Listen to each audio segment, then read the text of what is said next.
Hi friends, இன்னைக்கு மகளிர் தினம்ல, அதனால எல்லா மகளிருக்காகவும் நான் ஒரு கவிதை எழுதியிருக்கேன். அது எப்படி இருக்குன்னு சொல்லுங்க. நான் இப்பதான் எழுதினேன், அதனால நான் பார்த்தே சொல்றேன்.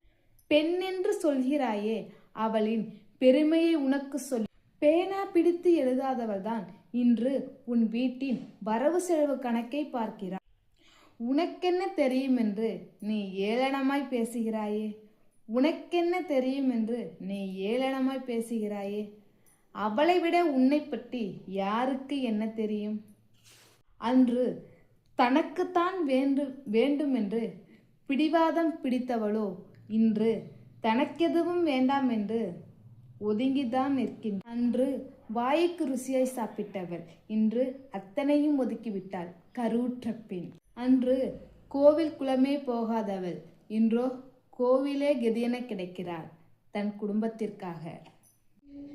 அன்று அடுப்பின் சூட்டை கூட பொறுக்காதவள் இன்றோ வயிறு கிளிப்பட்டு கிடக்கின்றாள் எல்லாம் உனக்காக. அன்றோ அப்பன் வந்ததும் அத்தனையும் ஒப்பித்தவள் இன்று மகனுக்காக கணவனிடம் கண்டதை உளறுகிறாள். பொட்ட புள்ள பிறந்துச்சுன்னா பொன் பொண்ணா சேர்த்துடுவா, ஆம்பளை புள்ள பிறந்துச்சுன்னா மணமனையா சேர்த்துடுவா. பிள்ளைங்களுக்கு ஒண்ணுன்னா பேயா திரிஞ்சிடுவா.